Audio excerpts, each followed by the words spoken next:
Bikin nangis. Ternyata suamiku selama ini adalah musuh keluargaku. Kini aku bersumpah membuatnya berlutut di kakiku. Halo Bunda, selamat datang kembali ya. Semoga Bunda semuanya dalam keadaan sehat dan bahagia ya. Sebelum masuk ke ceritanya silahkan Bunda-Bunda semuanya absen terlebih dahulu ya. Bunda semuanya dari daerah mana saja.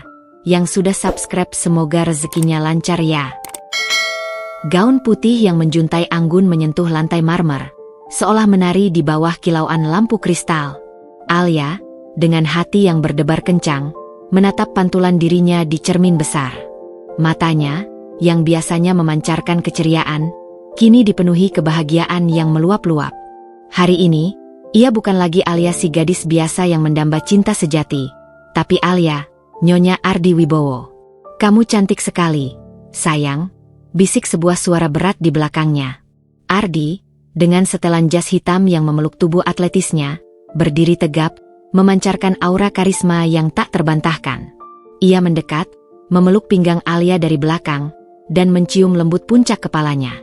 Aku merasa seperti pria paling beruntung di dunia. Alia tersenyum, menyandarkan kepalanya ke dada Ardi yang bidang. Aku juga. Aku tidak pernah membayangkan akan menemukan cinta sesempurna ini. Pernikahan mereka, yang digelar di salah satu ballroom hotel termewah di Jakarta, terasa seperti puncak kisah Cinderella. Semua orang memuji mereka sebagai pasangan serasi, perpaduan sempurna antara kecantikan dan kecerdasan Alia, dengan ketampanan dan kesuksesan Ardi.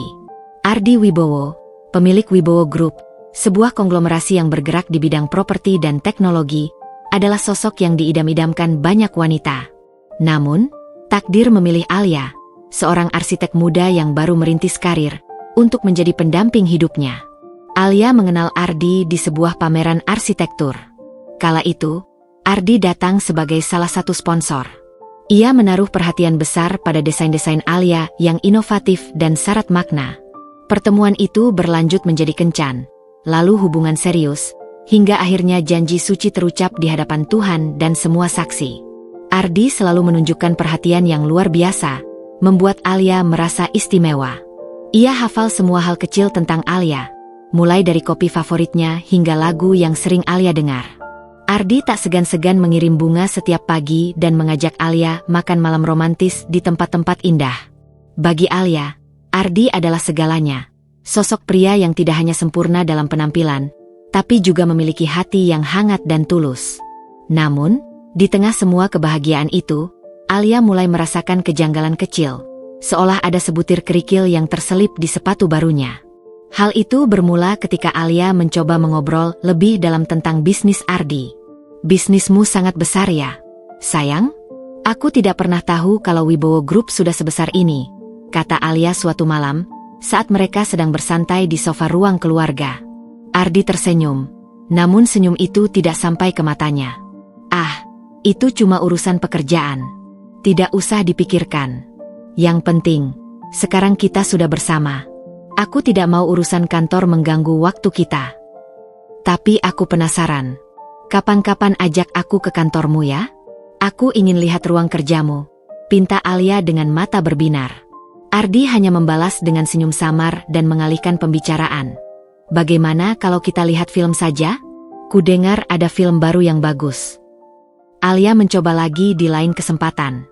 Ia bertanya tentang rekan-rekan bisnis Ardi, tentang proyek-proyek yang sedang dikerjakannya, dan tentang bagaimana Ardi membangun kerajaan bisnisnya. Setiap kali Alia bertanya, Ardi selalu menjawab dengan kalimat-kalimat yang mengambang, seolah ia menyembunyikan sesuatu. Ia tidak pernah mengajak Alia ke pertemuan bisnis, dan Alia hanya mengenal beberapa teman dekat Ardi, bukan rekan kerjanya. Kejanggalan itu semakin terasa ketika Ardi mulai menunjukkan ketertarikannya yang aneh pada silsilah keluarga Alia. Ia seringkali bertanya tentang masa lalu orang tua Alia, terutama tentang Nenek Alma, yang baru saja meninggal beberapa bulan sebelum Ardi melamar Alia. Nenekmu dulu sangat terkenal, ya? Tanya Ardi suatu sore, saat mereka mengunjungi rumah orang tua Alia. Ayahmu bilang, Nenek Alma adalah sosok yang disegani di dunia seni dan kolektor barang antik. Iya, Nenek memang kolektor. Beliau punya banyak sekali barang berharga. Tapi, kenapa kamu tiba-tiba menanyakan itu? Tanya Alia heran. Tidak apa-apa. Aku cuma penasaran. Ayahmu juga pernah menyebut ada artefak warisan yang sangat langka. Apa itu benar? Tanya Ardi, matanya berbinar penuh rasa ingin tahu. Pertanyaan itu membuat Alia merasa tidak nyaman. Ia tahu Nenek Alma memiliki banyak koleksi berharga, tetapi ia tidak pernah mendengar tentang artefak istimewa yang Ardi sebutkan. Namun, karena Ardi adalah suaminya, Alia mencoba mengabaikan rasa tidak nyaman itu, menganggap Ardi hanya ingin tahu lebih banyak tentang dirinya dan keluarganya. Malam itu, setelah kembali ke apartemen mereka, Alia menemukan sebuah surat lama dari Nenek Alma di dalam laci meja riasnya. Ia tidak tahu mengapa surat itu ada di sana, karena ia pikir semua barang neneknya sudah rapi di rumah orang tuanya. Surat itu ditulis tangan dengan tinta yang sudah memudar, dan isinya membuat hati Alia bergetar. Alia, cucuku yang paling kusayangi, jika surat ini sampai di tanganmu, itu artinya sudah tiba waktunya kau mengetahui rahasia keluarga kita. Artefak yang kakekmu tinggalkan bukanlah perhiasan biasa. Ia adalah kunci dari masa lalu yang kelam, dan juga perlindungan di masa depan. Jangan pernah biarkan benda itu jatuh ke tangan yang salah. Simpanlah dengan baik, dan jangan ceritakan pada siapapun kecuali pada orang yang benar-benar bisa kau percaya. Alia membaca surat itu berulang kali. Kunci dari masa lalu yang kelam? Perlindungan di masa depan? Kata-kata itu berputar-putar di kepalanya. Ia tidak pernah tahu bahwa ada rahasia sebesar ini di balik keluarga yang ia cintai. Keesokan harinya, Alia menanyakan tentang surat itu kepada Ardi. Namun, Ardi hanya tersenyum dan berkata, "Mungkin itu cuma tulisan nenekmu yang sedang berimajinasi. Jangan terlalu dipikirkan, sayang. Yang penting, kamu bersamaku sekarang." Jawaban Ardi terasa sangat tidak meyakinkan, membuat Alia merasa ada tembok tak terlihat yang memisahkan mereka. Di hari-hari berikutnya, Alia memperhatikan Ardi dengan lebih teliti. Ia melihat Ardi seringkali gelisah, menghabiskan waktu berjam-jam di ruang kerjanya yang terkunci, dan menerima telepon rahasia yang selalu diakhiri dengan suara pelan. Suatu malam, Ardi bahkan keluar dari rumah setelah Alia tidur, dan kembali saat hari sudah menjelang pagi. Ia beralasan ada urusan mendadak, tapi tatapan matanya yang lelah dan penuh tekanan tidak bisa menyembunyikan kebohongan itu. Semua kejanggalan itu, yang awalnya hanya kerikil kecil, kini terasa seperti batu besar yang mengganjal di hati Alia. Ia mulai meragukan semua yang selama ini ia yakini. Cinta sempurna, pernikahan bahagia, semua terasa seperti lukisan indah yang di balik kanvasnya menyimpan goresan-goresan yang kotor. Alia tidak bisa lagi mengabaikan firasat buruk yang terus menghantuinya. Ia merasa pernikahannya dengan Ardi bukanlah puncak kebahagiaan, melainkan awal dari sebuah misteri yang sangat besar. Misteri yang bisa menghancurkan hidupnya jika ia tidak segera menemukan jawabannya. Kehidupan Alia yang semula cerah dan penuh warna, kini terasa diselimuti awan kelabu yang siap menjatuhkan badai. Alia memegang erat surat yang telah memudar itu. Isinya bagai bisikan dari masa lalu yang kini terasa nyata. Kata-kata Nenek Alma, yang awalnya ia anggap sebagai nostalgia, kini terngiang-ngiang di kepalanya, berpadu dengan kejanggalan demi kejanggalan dari sikap Ardi. Keraguan itu, yang semula hanya sebutir pasir, kini menjelma menjadi gumpalan tebal yang membuat hatinya sesak. Ia tidak bisa lagi mengabaikannya. Pagi itu, saat Ardi pergi ke kantor, Alia memutuskan untuk tidak tinggal diam. Ia mencoba mencari tahu lebih banyak. Langkah pertama, mencari tahu tentang bisnis Ardi. Ia membuka laptop dan mulai mencari berita tentang Wibowo Group. Berita yang ia temukan begitu membingungkan. Ada banyak artikel yang memuji keberhasilan perusahaan itu, namun ada beberapa berita lain yang tersembunyi, yang mengisyaratkan adanya masalah internal. Berita-berita itu menyebutkan tentang investigasi korupsi yang sedang berlangsung, meskipun nama Wibowo Group tidak disebutkan secara langsung. Hati Alia bergetar. Apakah ini yang Ardi sembunyikan? Alia mematikan laptopnya. Firasatnya semakin kuat. Ia tidak bisa lagi mempercayai Ardi sepenuhnya. Cinta yang dulu ia anggap sempurna, kini terasa seperti ilusi yang rapuh. Ia harus mencari tahu kebenaran, apapun risikonya. Ia mengambil ponselnya dan mencari kontak Bang Farid, seorang investigator swasta yang juga sahabat lama ayahnya. Bang Farid adalah sosok yang sangat dipercaya keluarganya. Seorang pria parubaya yang tenang dan cerdas, dengan reputasi yang bersih.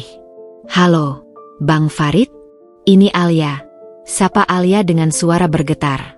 "Oh, Alia. Ada apa? Sudah lama kita tidak bicara," jawab Bang Farid di seberang telepon.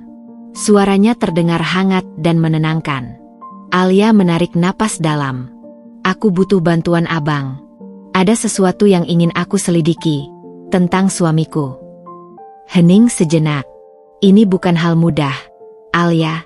Apa kamu yakin?" tanya Bang Farid. "Sangat yakin, Bang. Aku merasa ada yang tidak beres. Aku mohon, bantu aku," pinta Alia dengan nada memohon. Ia menceritakan kejanggalan yang ia rasakan, keengganan Ardi membahas bisnisnya, obsesinya pada silsilah keluarga, dan surat dari Nenek Alma. Bang Farid mendengarkan dengan seksama. Ia adalah pendengar yang baik, tidak menyela, hanya sesekali berdeham. "Baiklah, Alia. Aku akan membantumu. Tapi kamu harus berhati-hati. Jangan biarkan dia tahu apapun," pesan Bang Farid. "Kirimi aku semua informasi yang kamu punya tentang Ardi dan perusahaannya. Aku akan mulai bekerja." Alia merasa sedikit lega. Setidaknya, ia tidak sendirian. Ia merasa seperti seorang detektif dalam film noir, mengumpulkan petunjuk-petunjuk kecil di tengah kegelapan. Ia mulai memperhatikan setiap gerak-gerik Ardi. Ia mencoba mengorek informasi dari teman-teman dekat Ardi, namun hasilnya nihil. Mereka semua hanya memuji Ardi sebagai pria yang baik dan sukses. Suatu malam, saat Ardi sedang mandi, ponselnya berdering. Alia melihat nama Hartono di layar. Nama itu tidak asing. Ia teringat, itu adalah nama musuh bebuyutan ayahnya. Alia ragu, tetapi dorongan untuk tahu kebenaran jauh lebih besar. Ia mengambil ponsel Ardi dan membuka pesan. Pesan itu berisi instruksi singkat. Artefak itu harus segera ditemukan. Gunakan nama baik keluarganya. Sembunyikan jejak kita. Jantung Alia berdegup kencang. Ia segera memotret pesan itu. Tangan Ardi yang halus, senyumnya yang mempesona, kini terasa seperti topeng yang menutupi wajah mengerikan. Cinta yang ia percayai sepenuh hati, ternyata adalah panggung sandiwara. Alia menangis dalam diam, air matanya terasa dingin, seolah membeku di pipinya. Saat Ardi keluar dari kamar mandi, Alia berpura-pura sedang membaca buku. "Kamu sudah selesai mandi, sayang?" tanya Alia. "Ya, maaf, aku terlalu lama," jawab Ardi sambil mengusap rambutnya yang basah. Ia mengambil ponselnya. "Oh, ada pesan masuk. Dari Hartono, rekan bisnisku," jelasnya dengan santai, seolah tak ada yang salah. "Oh," jawab Alia singkat. Ia menelan pahit kebohongan Ardi. Ia tahu, nama itu bukan sekadar rekan bisnis. Ini jauh lebih rumit dari itu. Alia mulai mengumpulkan bukti-bukti kecil lainnya. Ia menemukan beberapa dokumen di ruang kerja Ardi yang menunjukkan transaksi keuangan yang mencurigakan. Ia memotretnya satu persatu, mengirimkannya ke Bang Farid. Beberapa hari kemudian, Bang Farid mengirimkan hasil investigasinya. "Alia, aku menemukan sesuatu. Wibowo Group memang sedang diselidiki atas skandal korupsi besar. Ardi menggunakan namamu dan koneksi keluarga besarmu untuk mengalihkan perhatian publik. Nama keluargamu yang terpandang bisa menjadi tameng baginya. Publik tidak akan percaya kalau menantumu adalah seorang koruptor," jelas Bang Farid dalam sebuah pesan suara. "Tapi, kenapa harus aku? Apa hubungannya dengan artefak itu?" tanya Alia, masih tidak mengerti. "Aku rasa, artefak itu adalah kunci. Mungkin ada hubungannya dengan skandal korupsi itu, atau dengan Hartono, musuh ayahmu," jawab Bang Farid. Alia merasa seperti tersesat di labirin yang gelap. Ardi, suaminya, pria yang ia cintai, ternyata adalah musuh dalam selimut. Cinta yang ia rasakan hanyalah alat untuk mencapai tujuan busuk. Alia tidak bisa tinggal di rumah itu lagi. Ia harus kembali ke rumah orang tuanya, mencari tahu lebih banyak tentang artefak itu dan masa lalu keluarganya. Malam itu, Alia menunggu Ardi tertidur. Dengan hati-hati, ia mengemasi barang-barang pentingnya. Ia mengambil surat dari Nenek Alma dan sebuah kotak perhiasan kecil yang ia temukan di lemari. Saat ia hendak membuka pintu, ia mendengar Ardi berbisik dalam tidurnya. Artefak itu adalah kunci. Alia membeku. Bisikan itu seperti pisau yang menusuk hatinya. Ia tidak bisa lagi menahan air matanya.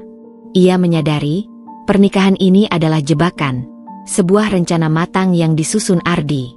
Ia tidak akan membiarkan hidupnya hancur. Ia akan berjuang. Ia akan membuat Ardi bertekuk lutut dan membayar semua perbuatannya. Tekad itu mengeras di hatinya, memadamkan air mata dan menggantinya dengan api. Alia keluar dari apartemen itu, meninggalkan Ardi yang masih pulas dalam tidurnya, tanpa tahu bahwa pasangannya kini telah menjadi musuh terbesarnya. Di bawah langit Jakarta yang dipenuhi bintang, Alia merasa sendirian, namun tidak lagi rapuh. Ia adalah seorang pejuang, dan pertempuran barunya baru saja dimulai. Ia tidak tahu apa yang menantinya di depan, tetapi ia bersumpah, ia akan menang. Ia tidak akan membiarkan dirinya menjadi korban dari permainan kotor Ardi.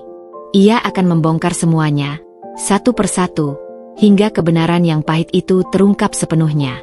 Di bawah langit yang masih gelap, Alia mengendarai mobilnya, meninggalkan apartemen yang dulu ia sebut surga. Setiap putaran roda terasa seperti langkah menjauh dari mimpi buruk. Air mata yang membeku di pipinya kini mencair, digantikan oleh bara amarah yang membakar di dadanya.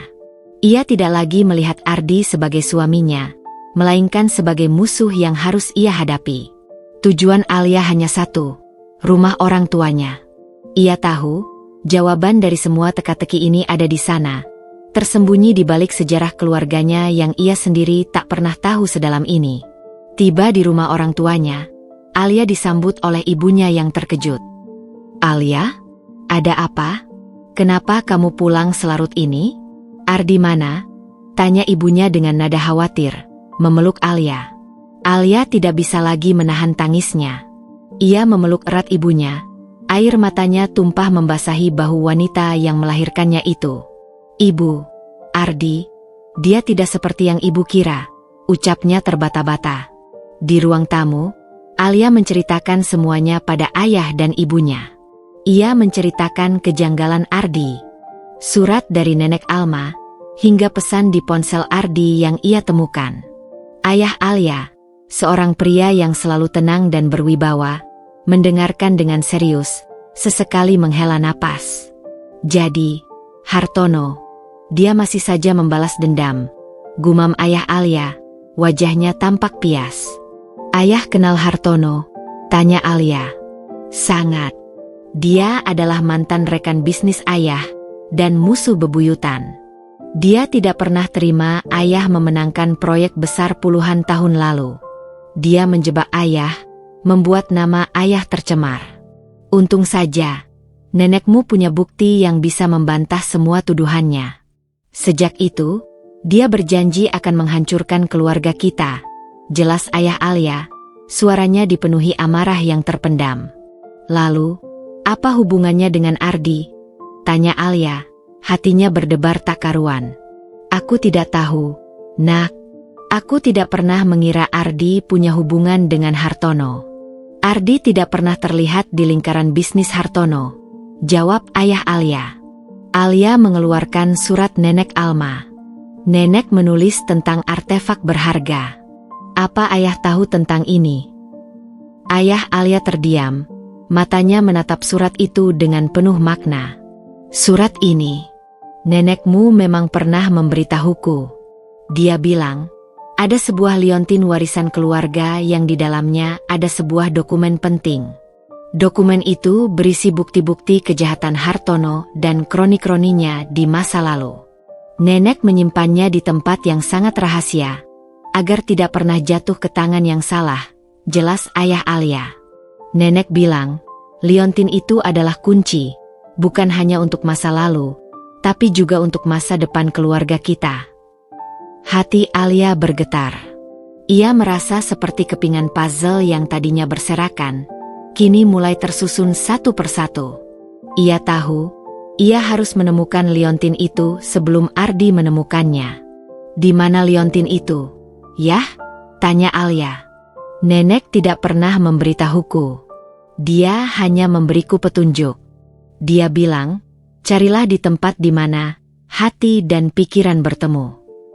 Aku sudah mencoba mencari kemana-mana, tapi tidak pernah berhasil, jawab ayah Alia. Alia memikirkan petunjuk itu. Hati dan pikiran bertemu. Ia mencoba menafsirkan kata-kata kiasan itu. Apakah itu artinya di perpustakaan, tempat nenek sering membaca? Alia bergegas menuju perpustakaan pribadi neneknya, namun tidak menemukan apa-apa. Ia mencoba mencari di kamar neneknya, tempat ia sering merenung, tapi hasilnya sama. Sementara itu, Ardi mulai menghubungi Alia. Awalnya, ia menelepon dengan nada khawatir. Sayang, kamu di mana? Kenapa kamu pergi tanpa memberitahuku? Aku khawatir. Alia tidak menjawab.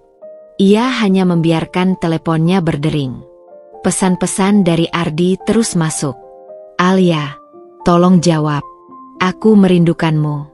Aku tidak tahu apa yang terjadi, tapi kita bisa bicarakan ini baik-baik. Setiap kata-kata manis itu, yang dulu bisa membuat Alia luluh, kini terasa seperti racun. Alia tahu, Ardi hanya sedang berakting. Bang Farid menghubungi Alia. Alia, aku berhasil melacak Hartono. Dia adalah ayah dari Ardi. Mereka menyembunyikan hubungan itu sejak lama. Nama Wibowo yang digunakan Ardi adalah nama samaran, nama ibu kandungnya. Nama aslinya adalah Ardi Hartono, kata Bang Farid, membuat Alia terperangah. Jadi, ini semua tentang balas dendam? Tanya Alia, suaranya bergetar menahan amarah.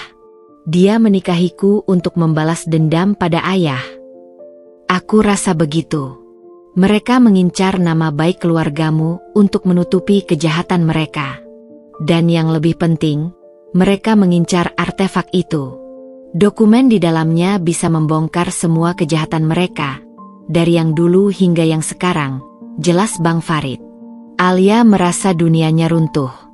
Ia tidak hanya dikhianati oleh suaminya, tapi juga menjadi bagian dari rencana busuk untuk menghancurkan keluarganya sendiri.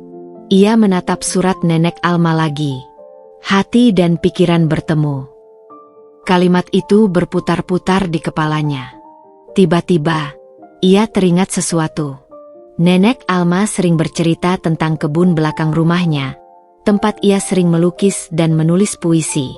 Nenek selalu bilang, di sini, Alia, hatiku dan pikiranku bisa bertemu.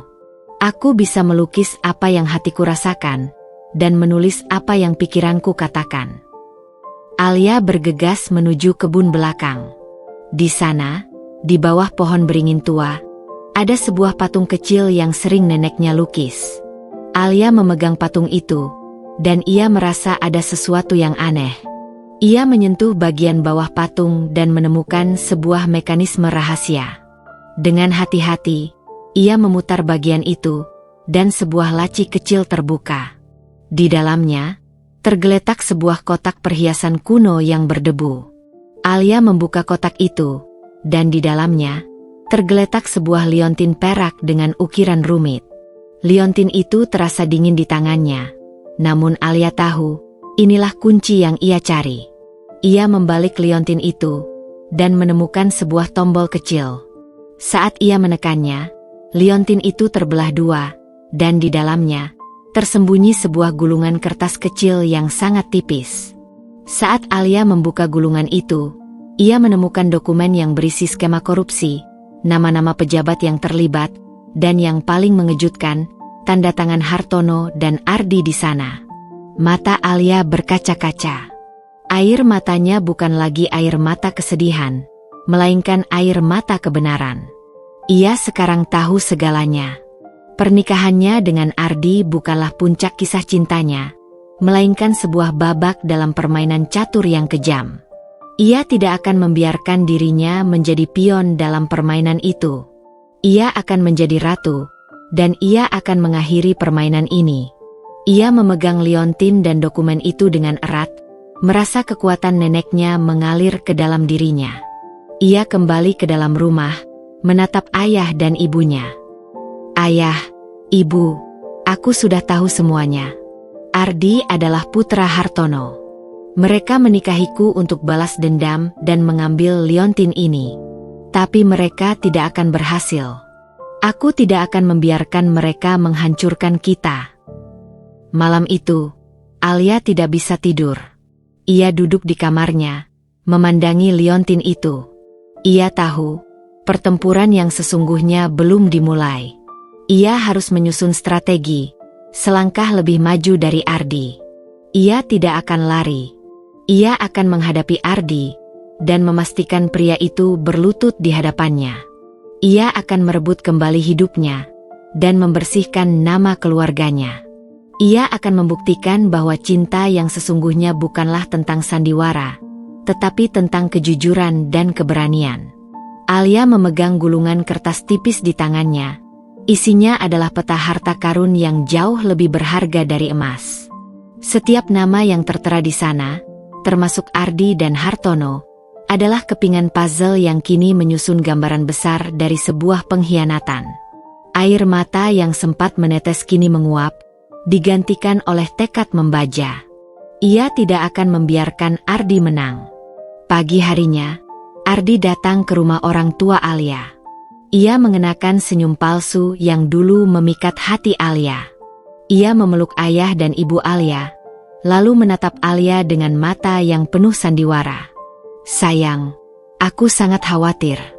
Kenapa kamu pergi tanpa memberitahuku? Ada apa?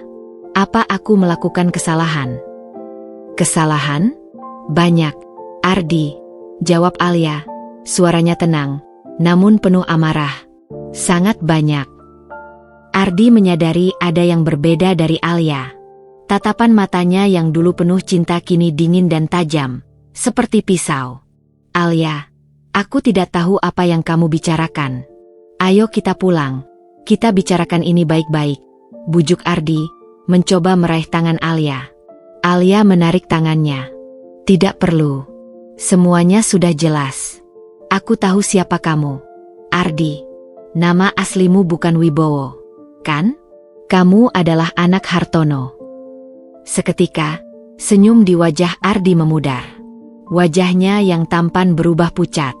Apa yang kamu katakan? Jangan berpura-pura, Ardi. Aku sudah tahu semuanya. Aku tahu pernikahan ini adalah bagian dari balas dendam ayahmu, Hartono, dan aku tahu kalian mengincar warisan nenekku. Aku juga tahu, kalian menggunakan namaku untuk menutupi skandal korupsi di perusahaanmu. Ucap Alia, suaranya mengeras. Ardi terdiam, matanya menatap Alia, dipenuhi keterkejutan dan kemarahan. Ia tak menyangka Alia akan tahu secepat ini. Jadi, kamu sudah tahu. Bagus. Sekarang semuanya jadi lebih mudah, katanya dengan suara yang dingin. Topeng Ardi akhirnya jatuh, memperlihatkan wajah aslinya. Ya, aku menikahimu untuk menghancurkanmu dan keluargamu.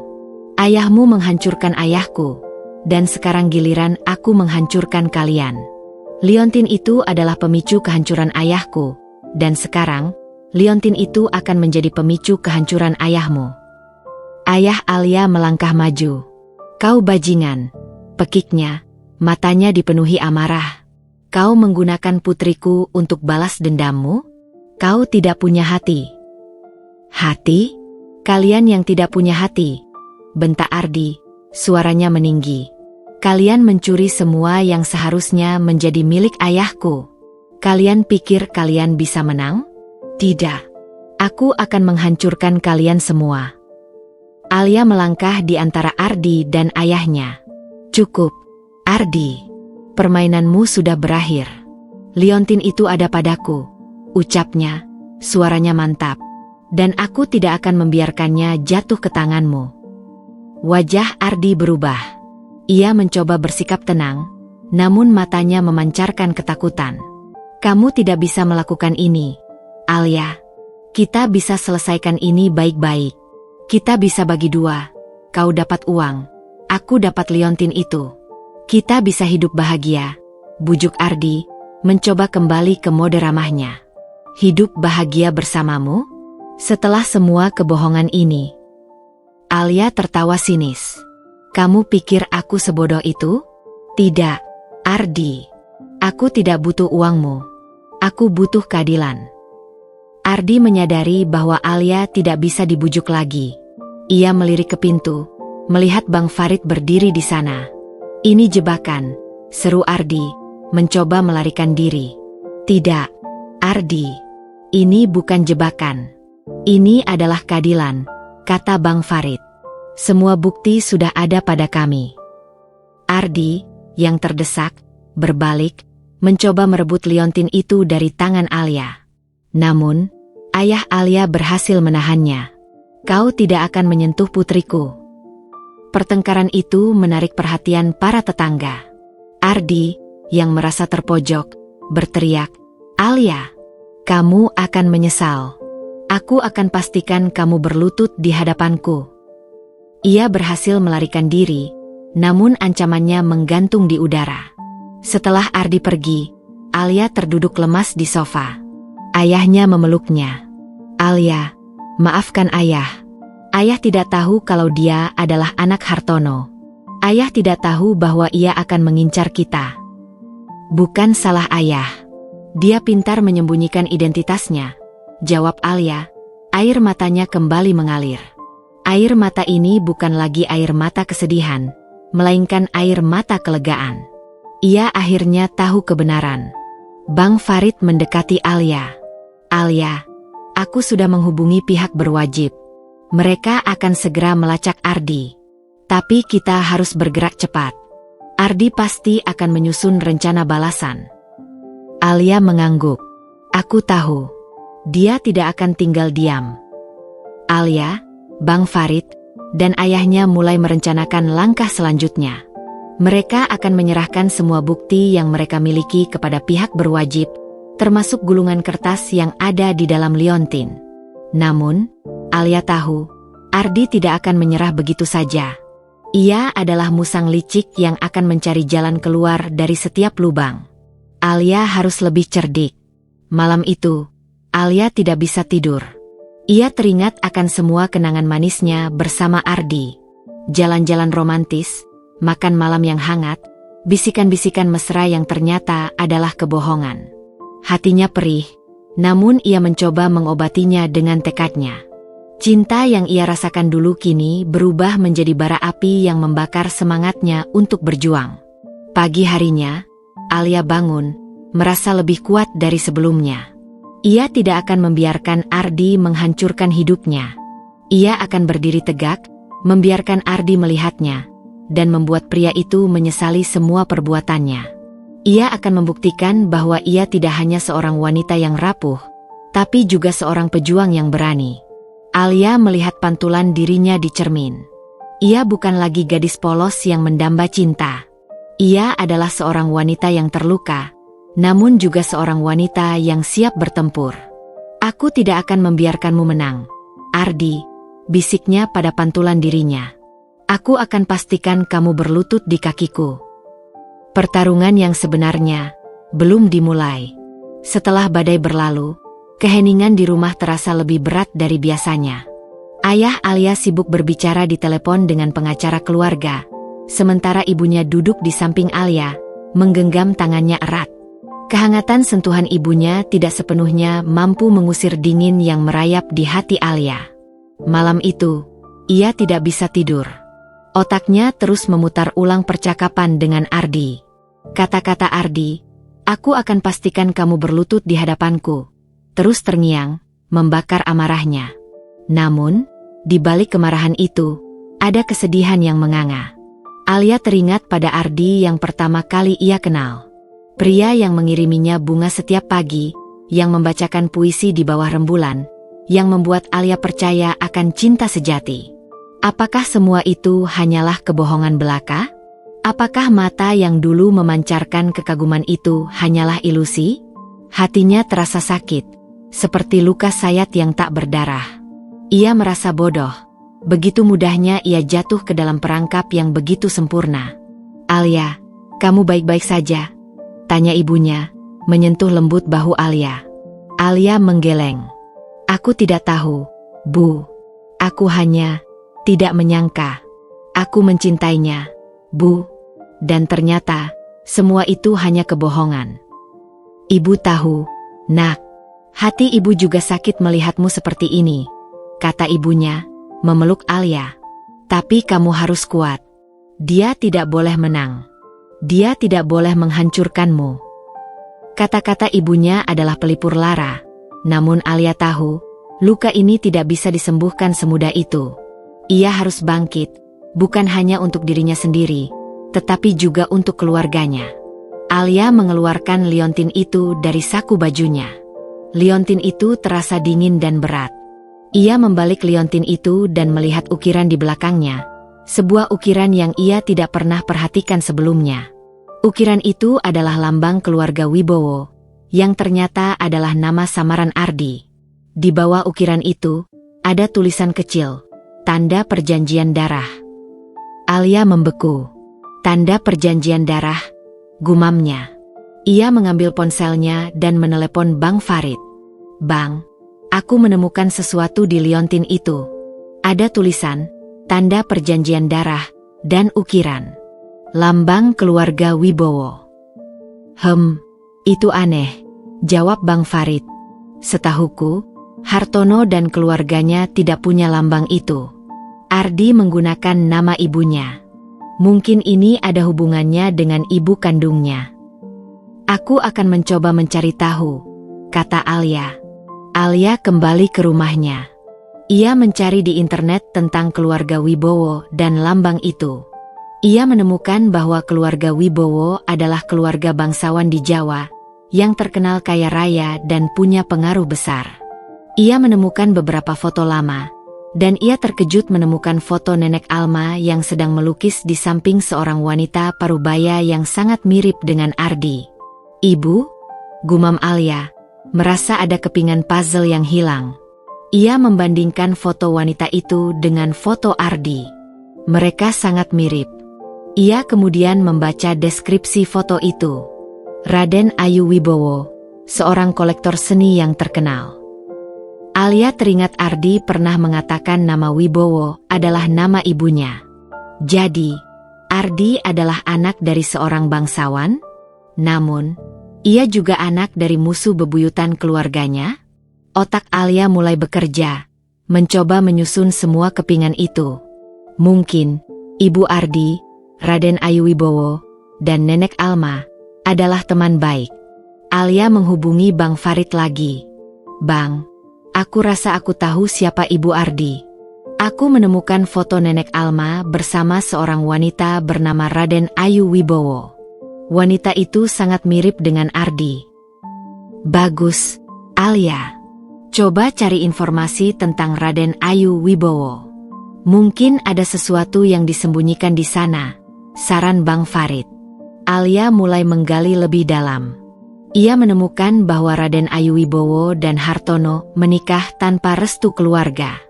Setelah menikah, Raden Ayu Wibowo dan Hartono pergi dari desa dan tidak pernah kembali. Ia juga menemukan bahwa ada desas-desus bahwa Raden Ayu Wibowo meninggal karena sakit hati, dan Hartono berjanji akan membalas dendam pada keluarga Wibowo. Alia merasa ngeri. Jadi, Ardi, yang ia cintai, adalah hasil dari balas dendam ayahnya? Cinta mereka hanyalah alat untuk balas dendam? Alia tidak bisa lagi menahan amarahnya. Ia merasa seperti boneka yang dimainkan oleh Ardi. "Aku bersumpah akan membuat dia berlutut di kakiku," bisiknya. Air matanya mengalir deras. Ia tidak akan membiarkan Ardi menang.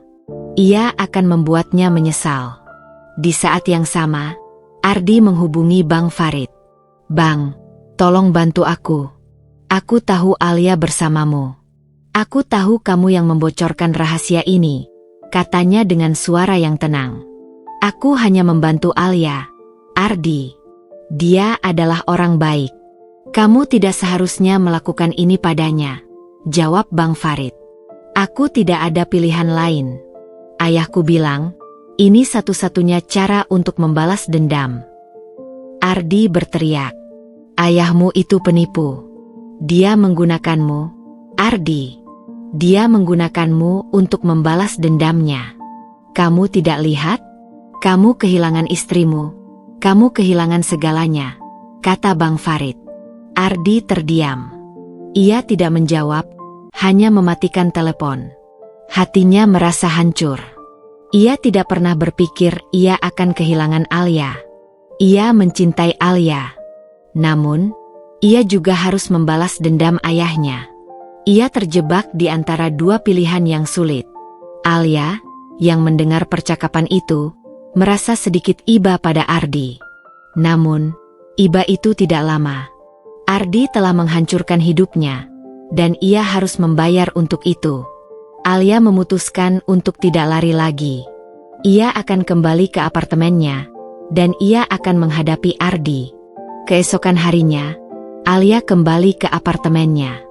Ia menemukan Ardi duduk di ruang keluarga, memegang sebuah bingkai foto mereka berdua saat menikah. Alia, kamu kembali, ucapnya. Suaranya terdengar lega. Aku tidak akan lari, Ardi. Aku akan menghadapi semua ini, jawab Alia. Ardi menatapnya, matanya berkaca-kaca. Alia, aku mencintaimu. Aku bersumpah, aku tidak pernah bermaksud melukaimu. Cinta? Kamu pikir aku percaya dengan cintamu? Tanya Alia.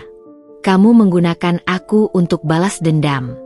Kamu pikir cinta bisa tumbuh dari kebohongan? Ardi terdiam. Ia tidak bisa menjawab. Ia hanya bisa menunduk. Air matanya menetes. Alia menatapnya. Hatinya terasa hancur. Ia melihat pria yang ia cintai, menangis di hadapannya. Namun, air mata itu tidak bisa menghapus semua kebohongan yang telah ia lakukan. Aku tidak akan membiarkanmu menang, Ardi.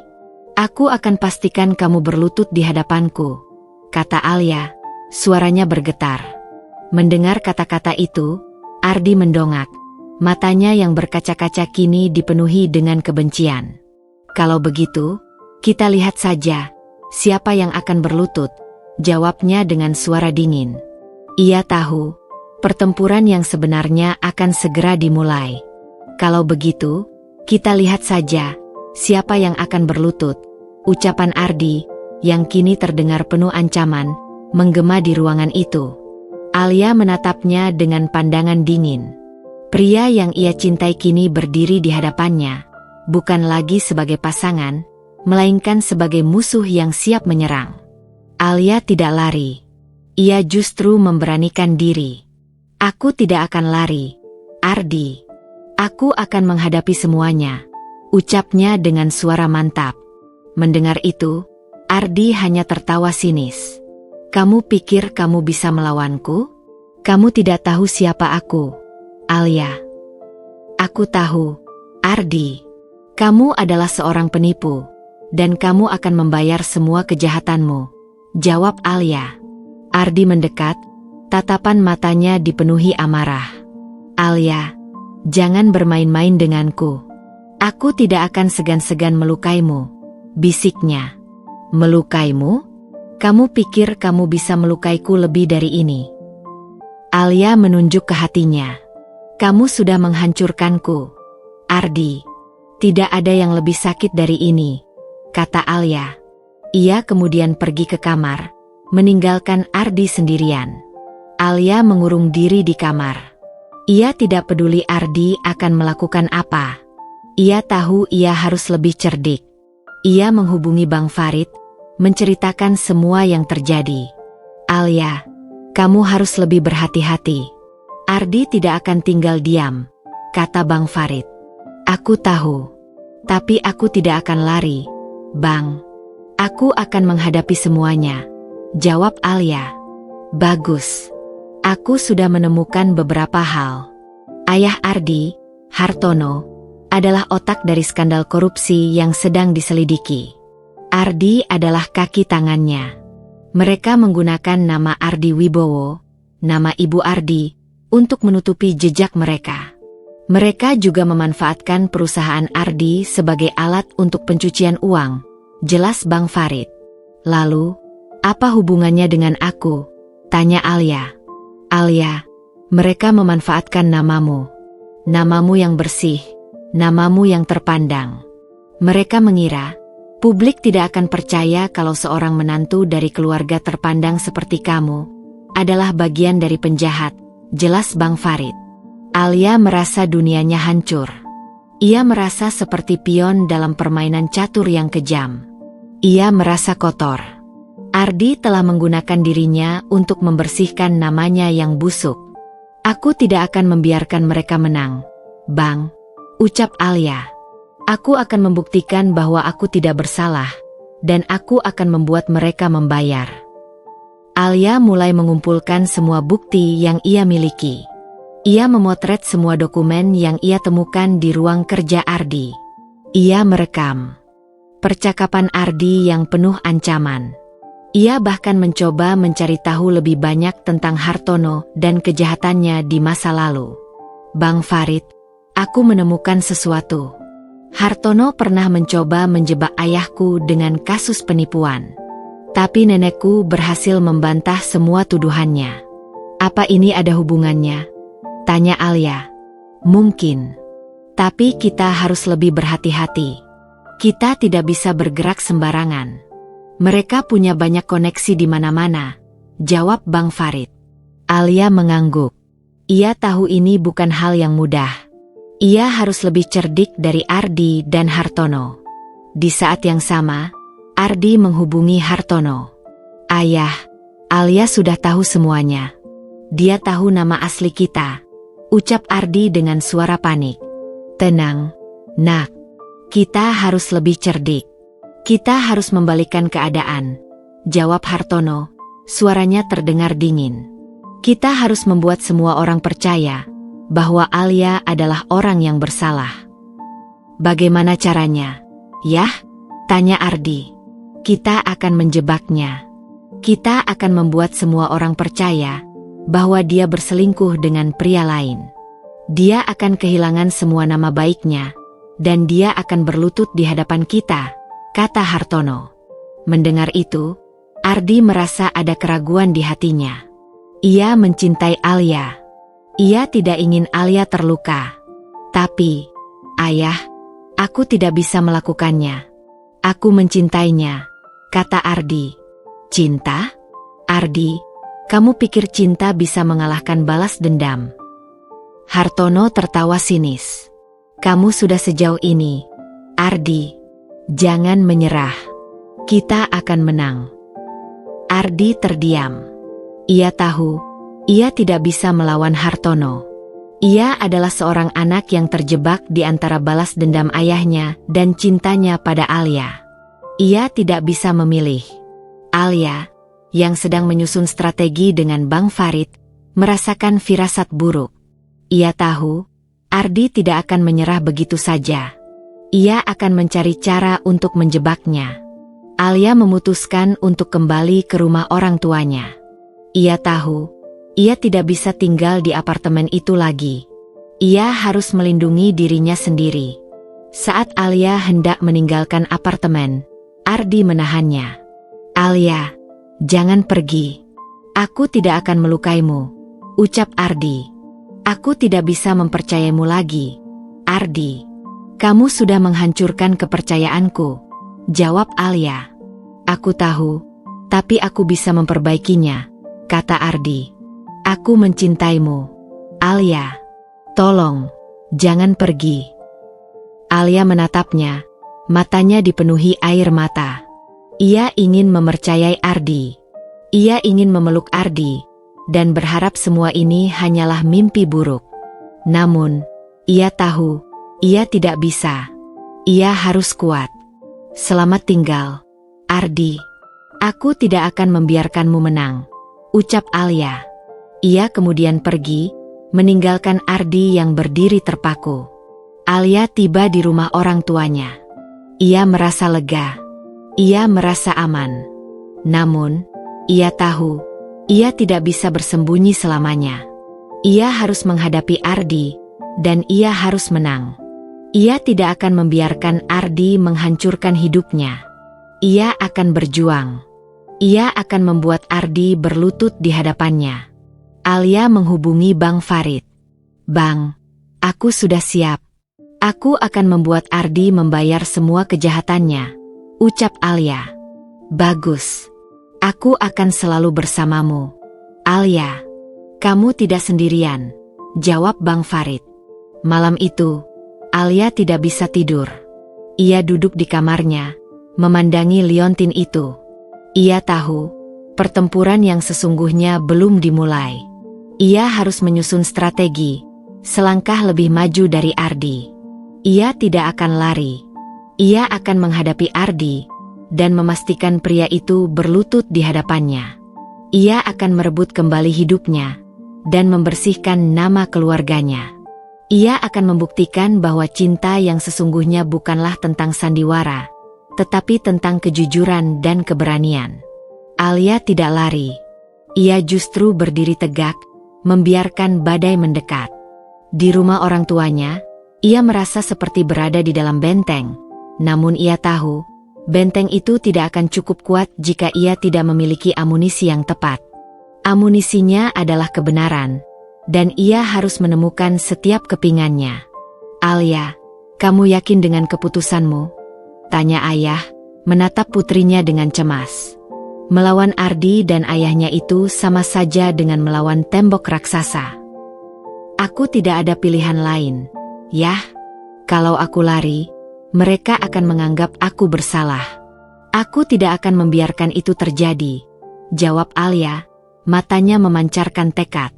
"Aku akan buktikan bahwa aku tidak bersalah, dan mereka yang harus membayar." Alia menghabiskan hari-harinya di perpustakaan pribadi Nenek Alma, mencari petunjuk lain tentang artefak berharga itu. Ia menelusuri setiap buku, setiap catatan, mencoba memahami masa lalu yang begitu rumit.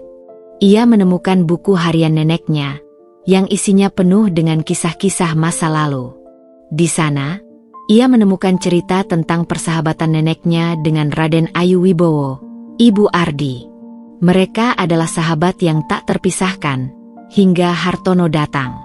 Hartono, dengan ambisinya yang besar, berhasil menikahi Raden Ayu Wibowo. Namun keluarga Wibowo menentang keras pernikahan itu. Hartono adalah pria yang licik. Dia hanya menginginkan harta dan kekuasaan. Dia tidak pernah benar-benar mencintai Raden Ayu, tulis Nenek Alma di buku hariannya. Dia bahkan membuat Hartono mengasingkan diri dari keluarganya. "Aku khawatir dengan Raden Ayu," namun ia tidak pernah mau mendengarkan. Alia merasa hatinya teriris. Ardi, yang ia cintai, adalah korban dari ambisi ayahnya. Ia tidak hanya dijebak oleh Hartono, tetapi juga dibesarkan dalam dendam yang tidak berkesudahan. Jadi, ini bukan hanya tentang uang, tapi juga tentang dendam keluarga, gumam Alia. Saat Alia sedang membaca buku harian neneknya, ponselnya berdering. Itu adalah Ardi. "Sayang, kamu baik-baik saja? Kenapa kamu di rumah orang tuamu?" tanya Ardi, suaranya terdengar cemas. Alia tidak menjawab. Ia tahu, kecemasan Ardi hanyalah sandiwara. "Aku sedang mencari barang-barang nenek," jawab Alia.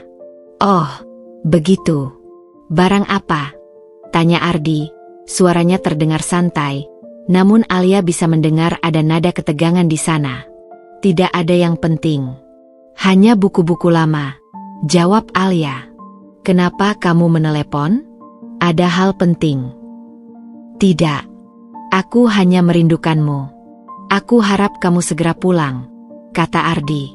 "Aku tidak bisa, Ardi. Aku harus menyelesaikan ini," jawab Alia, suaranya mantap. Ia kemudian mematikan telepon, meninggalkan Ardi dengan kebingungan. Ardi, yang mendengar jawaban Alia, merasa ada sesuatu yang tidak beres. Ia tahu, Alia sedang mencari sesuatu. Ia segera menghubungi Hartono. Ayah, Alia sedang di rumah orang tuanya. Aku rasa dia sedang mencari liontin itu, kata Ardi. Kita harus lebih cepat. Kamu harus kembali ke sana dan mengambil liontin itu, jawab Hartono. Jangan biarkan dia menemukannya. Tapi ayah, aku tidak bisa melukai Alia.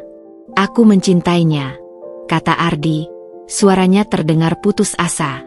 Cinta? Ardi, kamu pikir cinta bisa membuatmu hidup? Kita butuh uang. Kita butuh kekuasaan. Kamu harus memilih, aku atau dia, bentak Hartono. Ardi terdiam. Ia tidak bisa memilih. Ia mencintai Alia, namun ia juga tidak bisa melawan ayahnya. Ia merasa seperti boneka yang dimainkan oleh Hartono. Di saat yang sama, Alia menemukan sebuah foto lama di dalam buku harian Nenek Alma. Foto itu menunjukkan neneknya dan Raden Ayu Wibowo sedang berpelukan. Di samping mereka ada sebuah patung kecil. Patung itu sama dengan patung yang ada di kebun belakang. Di belakang foto itu, ada tulisan kecil. Harta karun tersembunyi, di mana hati dan pikiran bertemu. Alia teringat petunjuk neneknya. Ia merasa yakin, ia harus kembali ke kebun belakang. Alia pergi ke kebun belakang. Ia menemukan patung yang sama dengan yang ada di foto. Ia memegang patung itu, dan ia merasa ada sesuatu yang aneh. Ia menyentuh bagian bawah patung dan menemukan sebuah mekanisme rahasia. Dengan hati-hati, ia memutar bagian itu, dan sebuah laci kecil terbuka. Di dalamnya, tergeletak sebuah kotak perhiasan kuno yang berdebu. Alia membuka kotak itu, dan di dalamnya, tergeletak sebuah liontin perak dengan ukiran rumit. Liontin itu terasa dingin di tangannya, namun Alia tahu, inilah kunci yang ia cari. Ia membalik liontin itu, dan menemukan sebuah tombol kecil. Saat ia menekannya, liontin itu terbelah dua, dan di dalamnya, tersembunyi sebuah gulungan kertas kecil yang sangat tipis. Saat Alia membuka gulungan itu, ia menemukan dokumen yang berisi skema korupsi, nama-nama pejabat yang terlibat, dan yang paling mengejutkan, tanda tangan Hartono dan Ardi di sana. Mata Alia berkaca-kaca. Air matanya bukan lagi air mata kesedihan, melainkan air mata kebenaran. Ia sekarang tahu segalanya. Pernikahannya dengan Ardi bukanlah puncak kisah cintanya, melainkan sebuah babak dalam permainan catur yang kejam. Ia tidak akan membiarkan dirinya menjadi pion dalam permainan itu. Ia akan menjadi ratu, dan ia akan mengakhiri permainan ini. Ia memegang liontin dan dokumen itu dengan erat, merasa kekuatan neneknya mengalir ke dalam dirinya. Ia kembali ke dalam rumah, menatap ayah dan ibunya. Ayah, ibu, aku sudah tahu semuanya. Ardi adalah putra Hartono. Mereka menikahiku untuk balas dendam dan mengambil liontin ini. Tapi mereka tidak akan berhasil. Aku tidak akan membiarkan mereka menghancurkan kita. Malam itu, Alia tidak bisa tidur. Ia duduk di kamarnya, memandangi liontin itu. Ia tahu, pertempuran yang sesungguhnya belum dimulai. Ia harus menyusun strategi, selangkah lebih maju dari Ardi. Ia tidak akan lari. Ia akan menghadapi Ardi, dan memastikan pria itu berlutut di hadapannya. Ia akan merebut kembali hidupnya, dan membersihkan nama keluarganya. Ia akan membuktikan bahwa cinta yang sesungguhnya bukanlah tentang sandiwara, tetapi tentang kejujuran dan keberanian. Alia memegang gulungan kertas tipis di tangannya. Dokumen itu, yang tersembunyi selama puluhan tahun di dalam liontin peninggalan Nenek Alma, kini menjadi amunisi terkuatnya. Di sana, tertulis nama Ardi dan Hartono, tanda tangan mereka, dan skema kejahatan yang mereka lakukan. Alia tidak lagi merasa bingung. Semua kepingan teka-teki itu kini menyatu menjadi gambaran yang utuh dan menyakitkan. Pagi itu, Alia menghubungi Bang Farid. Bang, aku sudah menemukan liontin dan dokumennya. Ini membuktikan bahwa Hartono dan Ardi adalah otak dari skandal korupsi ini. Aku juga menemukan bukti yang lebih mengejutkan.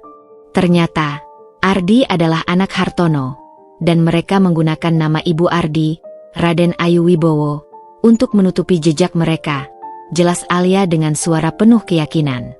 Bagus, Alia. Kamu sudah selangkah lebih maju dari mereka, kata Bang Farid. Sekarang, kita harus segera menyerahkan semua bukti ini ke pihak berwajib. Semakin cepat, semakin baik. Namun, Alia tahu, Ardi tidak akan menyerah begitu saja. Pria itu licik, dan ia pasti sudah menyiapkan rencana lain. Bang, aku tidak bisa menyerahkan bukti ini sekarang. Aku harus menghadapi Ardi dulu.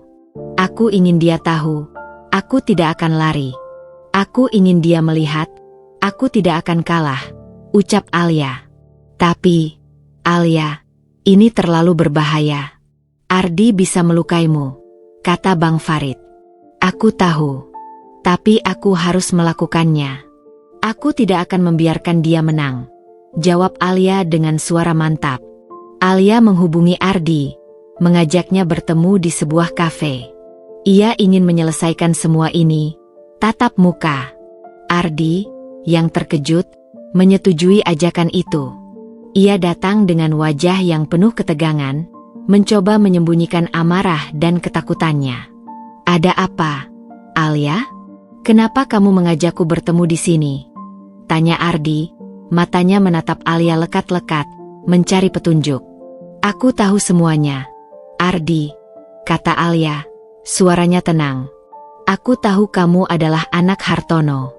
Aku tahu kamu menikahiku untuk balas dendam. Dan aku tahu kamu menggunakan namaku untuk menutupi kejahatanmu. Aku juga tahu, kamu mengincar liontin ini, ucapnya, sambil meletakkan liontin itu di atas meja. Mata Ardi membelalak. Wajahnya yang tegang berubah pucat. Kamu menemukannya? Di mana? Bagaimana bisa? Tanya Ardi, suaranya bergetar. Itu tidak penting. Yang penting, sekarang aku tahu siapa kamu, jawab Alia, tatapannya dingin. Aku tidak akan membiarkanmu menang, Ardi. Aku akan pastikan kamu berlutut di hadapanku. Mendengar kata-kata itu, Ardi tidak bisa lagi menyembunyikan amarahnya. Topengnya jatuh. Kamu pikir kamu bisa melawanku? Kamu tidak tahu siapa aku, Alia. Bentaknya, suaranya meninggi. Aku akan pastikan kamu menyesal sudah menantangku. Ardi pergi, meninggalkan Alia sendirian. Alia tahu, pertempuran yang sebenarnya baru saja dimulai. Ia menghubungi Bang Farid, menceritakan semua yang terjadi. Alia, kamu sudah memprovokasi dia. Dia pasti akan merencanakan sesuatu yang jahat, kata Bang Farid, suaranya terdengar cemas. Aku tahu. Aku akan menghadapinya. Aku tidak akan lari, jawab Alia. Di saat yang sama, Ardi menghubungi Hartono. Ayah, Alia sudah tahu semuanya. Dia sudah menemukan liontin dan dokumennya. Dia menantangku. Aku harus melakukan sesuatu, kata Ardi. Tenang, nak. Jangan panik. Kita harus lebih cerdik dari dia, kata Hartono. Suaranya dingin dan penuh perhitungan. Kita akan membalikkan keadaan. Kita akan membuat semua orang percaya bahwa Alia adalah orang yang bersalah. Bagaimana caranya? Tanya Ardi. Kita akan menjebaknya. Kita akan memalsukan bukti, membuat semua orang percaya bahwa dia berselingkuh dengan pria lain. Dia akan kehilangan semua nama baiknya, dan dia akan berlutut di hadapan kita, jelas Hartono. Ardi terdiam. Ia tidak bisa melakukannya. Ia mencintai Alia. Ia tidak ingin Alia terluka. Tapi, ayah, aku tidak bisa melakukannya. Aku mencintainya, kata Ardi, suaranya terdengar putus asa. Cinta? Ardi, kamu pikir cinta bisa mengalahkan balas dendam? Hartono tertawa sinis. Kamu sudah sejauh ini, Ardi. Jangan menyerah. Kita akan menang. Ardi terdiam. Ia tidak bisa melawan ayahnya. Ia adalah seorang anak yang terjebak di antara balas dendam ayahnya dan cintanya pada Alia. Ia tidak bisa memilih. Alia, yang sedang menyusun strategi dengan Bang Farid, merasakan firasat buruk. Ia tahu, Ardi tidak akan menyerah begitu saja. Ia akan mencari cara untuk menjebaknya. Alia memutuskan untuk kembali ke rumah orang tuanya. Ia tahu, ia tidak bisa tinggal di apartemen itu lagi. Ia harus melindungi dirinya sendiri.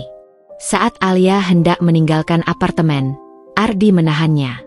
"Alia, jangan pergi. Aku tidak akan melukaimu," ucap Ardi. "Aku tidak bisa mempercayamu lagi, Ardi."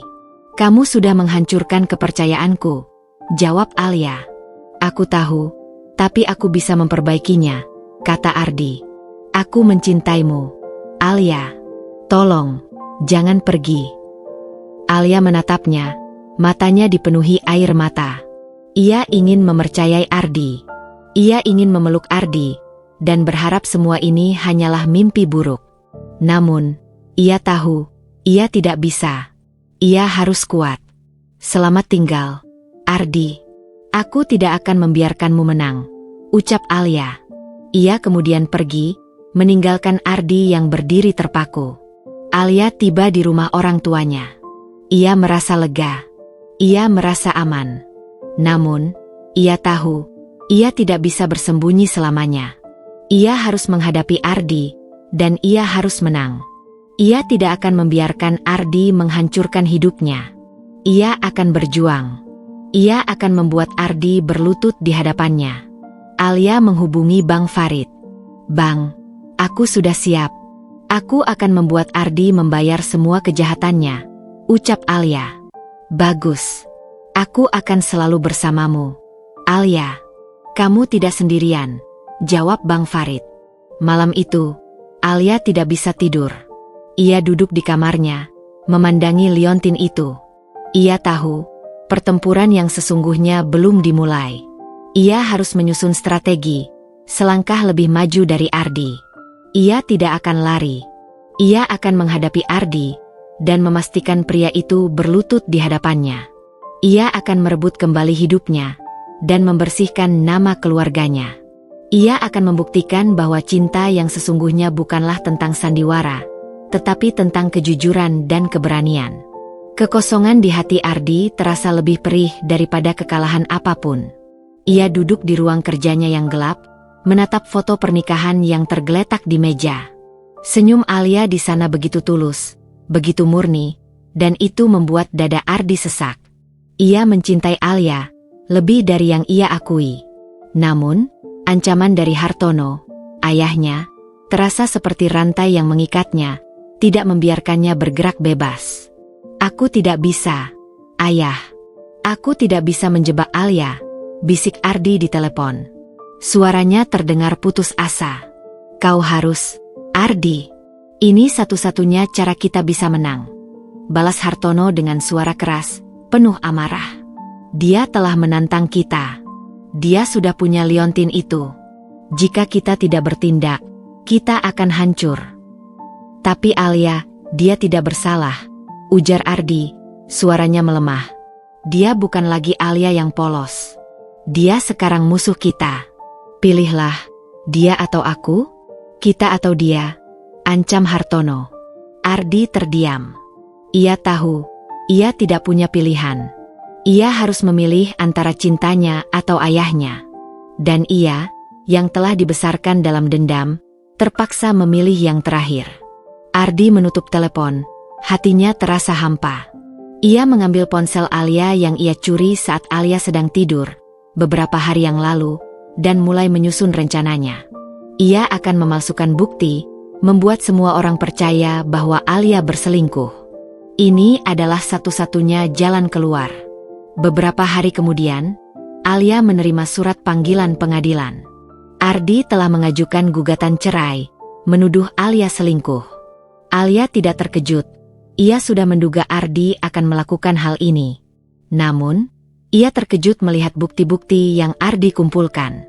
Pesan-pesan romantis yang dikirim dari ponsel Alia, foto-foto Alia sedang bersama seorang pria di sebuah kafe, dan tiket pesawat ke luar negeri atas nama Alia. Semua bukti itu begitu meyakinkan, membuat Alia terlihat seperti seorang istri yang tidak setia. "Bang Farid, Ardi sudah bertindak," kata Alia di telepon. Suaranya tenang, namun penuh ketegangan. "Aku sudah menduganya," jawab Bang Farid. "Aku akan segera datang ke sana. Kita harus segera menyusun strategi." Bang Farid datang ke rumah orang tua Alia. Ia melihat semua bukti yang Ardi kumpulkan. "Ini semua palsu.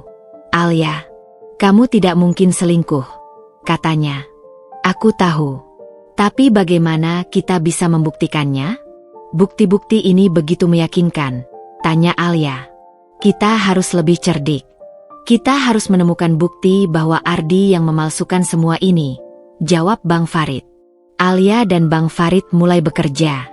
Mereka menelusuri semua pesan yang Ardi kirimkan. Mereka menemukan bahwa Ardi menggunakan sebuah aplikasi khusus untuk memalsukan pesan-pesan itu. Mereka juga menemukan bahwa foto-foto itu adalah hasil rekayasa.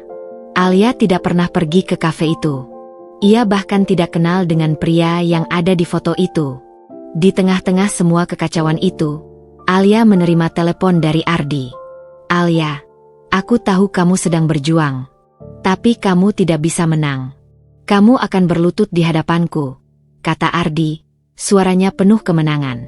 "Kamu pikir kamu bisa menang dengan kebohongan, Ardi?" tanya Alia. "Aku tidak akan lari. Aku akan menghadapi semuanya, dan aku akan buktikan bahwa kamu yang bersalah. Kita lihat saja. Aku sudah siapkan segalanya. Kamu tidak akan bisa lolos," ancam Ardi.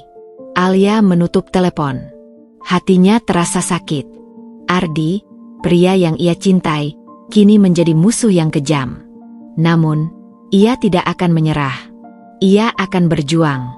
Ia akan membuktikan bahwa ia tidak bersalah, dan ia akan membuat Ardi menyesal. Bang Farid mendekati Alia. "Alia, kamu harus kuat. Ini adalah pertempuran yang sulit. Tapi kamu tidak sendirian. Kami semua bersamamu," kata Bang Farid.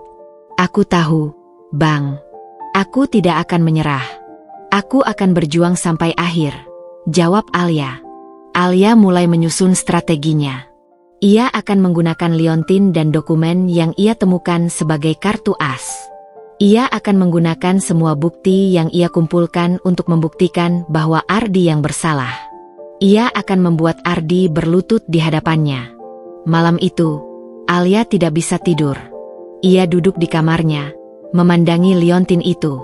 Liontin itu, yang tadinya terasa seperti beban, kini terasa seperti perisai. Ia tahu, pertempuran yang sesungguhnya belum dimulai. Ia harus menyusun strategi, selangkah lebih maju dari Ardi. Ia tidak akan lari. Ia akan menghadapi Ardi, dan memastikan pria itu berlutut di hadapannya. Ia akan merebut kembali hidupnya, dan membersihkan nama keluarganya. Ia akan membuktikan bahwa cinta yang sesungguhnya bukanlah tentang sandiwara, tetapi tentang kejujuran dan keberanian. Ruang sidang terasa dingin, seolah semua kehangatan telah disedot habis oleh ketegangan yang menggantung di udara. Alia duduk di sisi pengacaranya, mengenakan setelan jas berwarna krem yang sederhana namun elegan. Ia melihat Ardi duduk di seberang sana, dengan setelan jas hitam yang sama yang ia kenakan saat pernikahan mereka. Wajahnya terlihat lelah, namun matanya memancarkan keyakinan yang membuat Alia bergidik. Ardi terlihat seperti pahlawan yang terluka, sementara Alia terlihat seperti penjahat. Sidang dimulai. Ardi, yang diberi kesempatan untuk berbicara, berdiri. Suaranya terdengar serak, namun penuh emosi. "Yang mulia, saya tidak tahu apa yang harus saya katakan. Saya mencintai istri saya. Saya menikahinya dengan tulus. Namun, ia mengkhianati saya. Ia berselingkuh dengan pria lain," ucap Ardi, suaranya bergetar, seolah ia sedang menahan tangis. "Saya memiliki bukti, Yang Mulia," lanjut Ardi, sambil menyerahkan sebuah amplop kepada hakim. Ini adalah pesan-pesan romantis yang dikirim Alia kepada pria itu. Ini adalah foto-foto Alia sedang makan malam romantis dengan pria itu. Dan ini adalah tiket pesawat ke luar negeri. Alia ingin meninggalkan saya, Yang Mulia. Ia ingin menghancurkan saya. Semua orang di ruang sidang memandang Alia. Tatapan mata mereka penuh dengan penghakiman. Alia hanya bisa diam. Matanya menatap Ardi. Ia tidak bisa percaya, pria yang ia cintai bisa melakukan hal ini. Pengacara Ardi, seorang wanita paruh baya yang terlihat cerdas, berdiri. Yang Mulia, klien saya adalah korban. Ia mencintai istrinya, namun ia dikhianati. Ia tidak layak menerima perlakuan seperti ini. Alia, yang mendengar semua itu, merasa hatinya hancur. Ardi telah menghancurkan dirinya. Ia tidak hanya menghancurkan cintanya, tetapi juga nama baiknya. Namun, ia tidak akan menyerah. Ia tahu, ia harus kuat. Ia harus membuktikan bahwa ia tidak bersalah. Giliran Alia. Ia berdiri, suaranya mantap, penuh keyakinan. Yang Mulia, semua bukti yang diajukan Ardi adalah palsu. Ucapnya, suaranya menggema di ruang sidang. Semua itu adalah rekayasa, Yang Mulia. Ardi yang membuat semua itu. Semua orang di ruang sidang terkejut. Mereka tidak percaya dengan apa yang Alia katakan. Pengacara Ardi tertawa sinis. Yang Mulia, klien saya tidak berbohong. Ini adalah bukti. Kami memiliki bukti. Bukti itu palsu, bentak Alia. Ardi yang membuatnya. Alia menatap Ardi, matanya dipenuhi amarah. Ardi, kenapa kamu melakukan ini? Kenapa kamu harus berbohong? Tanya Alia. Ardi menatap Alia, matanya kosong. Ia tidak menjawab. Alia kembali berbicara. Yang Mulia, saya tidak bersalah. Ardi yang bersalah. Ia yang melakukan penipuan. Ia yang melakukan korupsi. Dan ia menikahiku untuk balas dendam, ucap Alia. Semua orang di ruang sidang terkejut. Mereka tidak percaya dengan apa yang mereka dengar. Pengacara Ardi mencoba menghentikan Alia, namun hakim menyuruhnya diam. Saya memiliki bukti, Yang Mulia, kata Alia, sambil menyerahkan sebuah amplop kepada hakim. Ini adalah liontin dan dokumen yang berisi skema korupsi. Nama Ardi dan Hartono ada di sana. Mereka adalah otak dari semua kejahatan ini. Hakim membuka amplop itu, membaca dokumen itu dengan serius. Ruang sidang menjadi hening. Tidak ada yang berani berbicara. Mereka semua terkejut dengan apa yang Alia katakan. Dan saya juga memiliki bukti, Yang Mulia, bahwa Ardi yang memalsukan semua bukti perselingkuhan.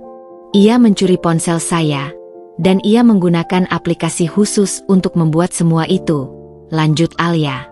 Ia memutar rekaman suara Ardi yang berbicara dengan Hartono, ayahnya, tentang bagaimana mereka akan menjebak Alia. Ardi, yang mendengar rekaman itu, terkejut. Wajahnya yang pucat kini berubah merah. Ia tidak menyangka Alia akan memiliki bukti itu. Ia melihat ke arah ayahnya, Hartono, yang duduk di bangku penonton. Wajahnya juga pucat pasi. Yang Mulia, saya tidak bersalah. Ardi yang bersalah. Ia yang melakukan penipuan. Ia yang melakukan korupsi. Dan ia menikahiku untuk balas dendam. Ia menghancurkan hidupku, dan ia harus membayarnya, kata Alia. Hakim terdiam. Ia menatap Ardi, matanya dipenuhi kemarahan. Ia kemudian menatap Alia, matanya dipenuhi simpati. Ia tahu, Alia tidak berbohong. Ia kemudian mengambil keputusan. Berdasarkan bukti-bukti yang diajukan, saya memutuskan untuk menunda sidang. Saya akan memerintahkan penyelidikan lebih lanjut, kata hakim. Ardi Wibowo, kamu akan ditahan sampai penyelidikan selesai.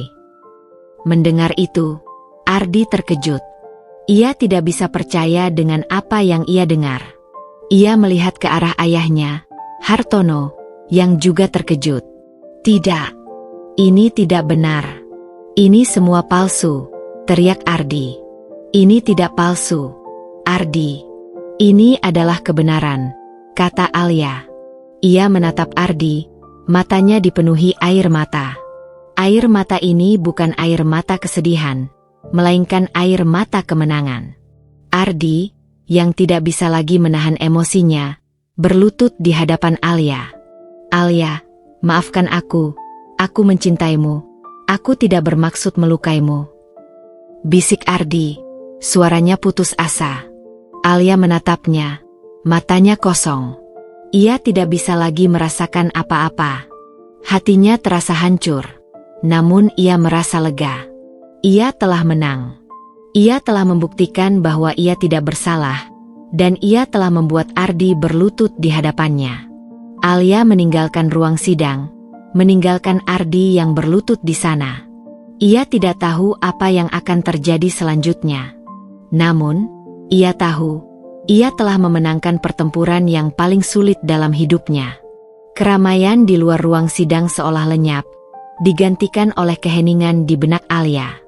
Ia berjalan melewati koridor, ditemani ayah dan ibunya, meninggalkan Ardi yang berlutut di hadapan hakim. Air mata yang membanjiri wajah Ardi, penyesalan di matanya, dan bisikan lirihnya, "Alia, maafkan aku," tidak lagi mampu menyentuh hati Alia. Hatinya telah menjadi batu, terlanjur hancur oleh kebohongan yang begitu sempurna. "Alia, kamu baik-baik saja?" tanya ayah, memegang bahunya. Alia mengangguk. "Aku baik-baik saja, Yah. Aku hanya tidak menyangka," jawabnya, suaranya parau. "Aku tidak menyangka dia akan sejauh ini." Bang Farid menyusul mereka. "Alia, kamu luar biasa. Aku tidak pernah melihat Ardi selemah itu. Kartu truf yang kamu keluarkan benar-benar membuatnya tidak berkutik," ucap Bang Farid, matanya penuh kekaguman. "Aku hanya melakukan apa yang harus kulakukan, Bang," jawab Alia. Di tengah-tengah kelegaan itu, Alia merasa hampa. Ia tidak merasakan kemenangan, hanya kekosongan. Cinta yang ia percayai, pernikahan yang ia impikan, semuanya hancur berkeping-keping. "Alia, kita harus segera menyerahkan semua bukti ke pihak berwajib," kata Bang Farid. "Kita harus segera melaporkan Hartono dan kroni-kroninya." Alia mengangguk.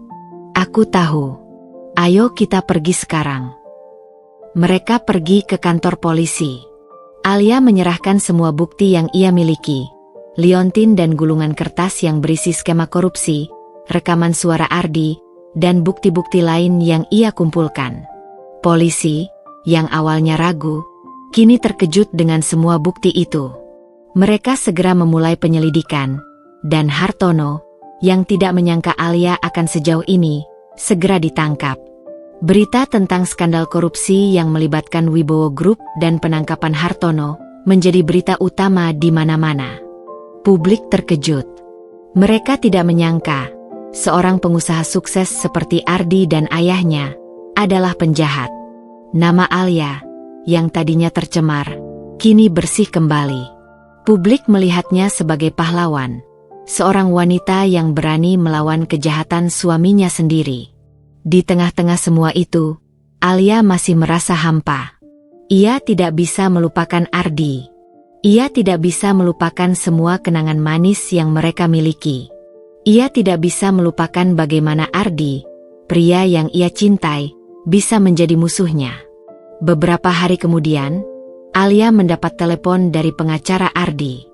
"Nyonya Alia, Tuan Ardi ingin bertemu dengan Anda," kata pengacara itu. "Aku tidak mau," jawab Alia. "Nyonya, Tuan Ardi memohon. Ia bilang ada hal penting yang ingin ia sampaikan. Ini mungkin terakhir kalinya ia bisa bertemu dengan Anda," kata pengacara itu. Alia ragu. Ia tidak ingin melihat Ardi. Ia tidak ingin terluka lagi. Namun, ada dorongan di dalam hatinya yang membuatnya ingin mendengar apa yang Ardi katakan. "Baiklah, aku akan datang," jawab Alia. Alia pergi ke penjara. Ia melihat Ardi duduk di seberang sana, mengenakan pakaian tahanan. Wajahnya terlihat kuyu, matanya lelah. Ia tidak lagi terlihat seperti Ardi yang tampan dan karismatik yang dulu ia kenal. Ia terlihat seperti seorang pria yang hancur. Alia, terima kasih sudah datang, ucap Ardi, suaranya serak. Alia tidak menjawab. Ia hanya menatapnya. Aku tahu, kamu tidak akan memaafkanku. Aku tahu, aku sudah menghancurkan hidupmu, kata Ardi, matanya berkaca-kaca. Tapi aku ingin kamu tahu, Alia, aku tidak pernah berbohong saat aku bilang aku mencintaimu. Aku benar-benar mencintaimu. Mendengar kata-kata itu, air mata Alia menetes. Ia ingin mempercayai Ardi, namun ia tidak bisa. Cinta? Kamu pikir cinta bisa tumbuh dari kebohongan, Ardi? Tanya Alia. Aku tahu. Aku salah. Aku terjebak di antara balas dendam ayahku dan cintaku padamu, kata Ardi. Ayahku membencimu dan keluargamu. Dia memaksaku untuk melakukan ini. Aku tidak punya pilihan lain. Kamu punya pilihan, Ardi. Kamu bisa saja tidak melakukannya. Kamu bisa saja menolak ayahmu. Tapi kamu tidak melakukannya. Kamu memilih untuk menghancurkanku, jawab Alia. Aku tahu. Aku bodoh. Aku menyesal, bisik Ardi, air matanya menetes. Aku menyesal sudah melukaimu. Aku menyesal sudah menjadi penjahat. Aku menyesal sudah kehilanganmu. Alia tidak bisa lagi menahan air matanya. Ia menangis. Ia tidak tahu, ia menangis karena sedih atau karena lega. Ia tidak tahu, ia menangis karena ia mencintai Ardi, atau karena ia membencinya. Alia, tolong maafkan aku, bisik Ardi, suaranya putus asa. Alia menatapnya, matanya dipenuhi air mata. Ia tidak bisa memaafkan Ardi. Ia tidak bisa melupakan semua yang Ardi lakukan. Namun, ia juga tidak bisa membenci Ardi. Ia masih mencintai pria yang ada di hadapannya. Aku tidak bisa memaafkanmu, Ardi. Tapi aku akan mencoba untuk melupakanmu, kata Alia. Ia kemudian berdiri, meninggalkan Ardi sendirian. Ardi hanya bisa menatap punggung Alia. Air matanya terus mengalir. Ia tahu, ia telah kehilangan segalanya. Ia telah kehilangan cintanya, kebebasannya, dan hidupnya. Ia hanya bisa berharap, suatu hari nanti, Alia akan memaafkannya. Beberapa hari setelah kunjungan Alia ke penjara, persidangan Ardi dilanjutkan. Kali ini, bukan lagi sidang perceraian, melainkan sidang pidana yang menjeratnya dan ayahnya, Hartono, dalam kasus korupsi. Ruang sidang dipenuhi oleh awak media dan publik yang haus akan kebenaran. Ardi duduk di kursi terdakwa, wajahnya tampak lelah dan lesu. Ia tidak lagi memiliki aura karismatik yang dulu memancar darinya. Ia terlihat seperti pria yang hancur, menunggu vonisnya. Di sisi lain, Alia duduk di bangku penonton, ditemani oleh ayah dan ibunya. Hatinya terasa berat, namun ia tahu, ia harus berada di sana. Ia harus melihat Ardi menerima hukuman atas semua perbuatannya. Hakim membuka persidangan. Berdasarkan bukti-bukti yang diajukan oleh pihak penuntut dan kesaksian dari Nyonya Alia, kami menemukan bahwa terdakwa, Ardi Wibowo, dan ayahnya, Hartono, bersalah atas kasus korupsi dan penipuan, kata hakim, suaranya lantang dan tegas. Ardi, yang mendengar itu, terkejut. Ia tidak menyangka ia akan langsung divonis. Ia melihat ke arah ayahnya, Hartono, yang juga terkejut. Mereka berdua saling menatap, mata mereka dipenuhi keputusasaan. Terdakwa, Ardi Wibowo, divonis 10 tahun penjara dan denda 10 miliar rupiah, kata hakim. Terdakwa, Hartono, divonis 15 tahun penjara dan denda 15 miliar rupiah.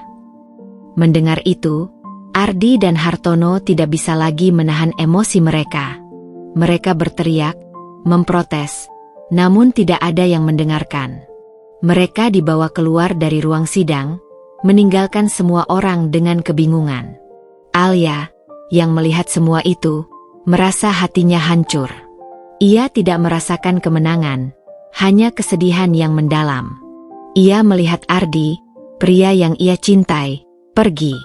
Ia tidak akan pernah melihatnya lagi. Ia tidak tahu, ia harus merasa sedih atau lega. Di luar ruang sidang, awak media mengerubungi Alia. Mereka menanyakan tentang perasaannya. Nyonya Alia, bagaimana perasaan Anda? Anda telah memenangkan kasus ini, tanya salah satu reporter. Alia tidak menjawab. Ia hanya bisa diam, matanya berkaca-kaca. Nyonya Alia, apakah Anda akan tetap bercerai dari Ardi? Tanya reporter lain. Alia menarik napas dalam. Ya, jawabnya. Suaranya bergetar. Saya akan bercerai. Saya tidak bisa lagi hidup dengan pria yang telah menghancurkan hidup saya. Mendengar itu, semua reporter terdiam. Mereka tidak menyangka Alia akan sejujur itu. Alia kemudian pergi, meninggalkan semua orang di sana. Ia pergi ke sebuah taman, duduk di sebuah bangku, dan menangis. Ia tidak bisa lagi menahan air matanya. Semua emosi yang ia pendam selama ini, akhirnya tumpah. Ia menangis karena ia sedih. Ia menangis karena ia merasa hampa. Ia menangis karena ia mencintai Ardi, dan ia harus melepaskannya. Tiba-tiba, ia mendengar sebuah suara. Alia. Alia mendongak. Ia melihat Bang Farid, ayah, dan ibunya berdiri di sana, menatapnya dengan mata penuh kekhawatiran. Alia, kamu baik-baik saja? Tanya ibunya. Alia menggeleng. Aku tidak tahu, Bu. Aku hanya merasa hampa, jawabnya. Aku sudah menang, tapi aku tidak merasa bahagia. Itu wajar, Nak, kata ayah. Kamu sudah melalui banyak hal. Kamu sudah berjuang. Kamu sudah menang. Sekarang, kamu harus fokus pada dirimu sendiri. Alia memeluk ayahnya. Air matanya terus mengalir. Aku tidak tahu. Yah, aku tidak tahu bagaimana caranya, bisiknya. Bang Farid duduk di sampingnya. Alia, kamu tidak sendirian. Kami semua bersamamu, kata Bang Farid. Kamu adalah wanita yang kuat. Kamu adalah pahlawan. Kamu sudah menyelamatkan keluargamu, dan kamu sudah menyelamatkan dirimu sendiri. Mendengar kata-kata itu, Alia merasa sedikit lega. Ia tidak sendirian. Ia memiliki ayah, ibu, dan Bang Farid. Ia memiliki orang-orang yang tulus mencintainya. Ia tidak lagi merasa hampa. Alia kemudian berdiri. Ia menyeka air matanya. Ia menatap langit, matanya dipenuhi dengan harapan. Ia tahu, ia harus melanjutkan hidupnya. Ia tidak akan membiarkan Ardi menghancurkan dirinya. Ia akan berjuang, dan ia akan bahagia. Alia kemudian tersenyum. Senyum itu bukan lagi senyum yang palsu. Senyum itu adalah senyum kebebasan, senyum kebahagiaan.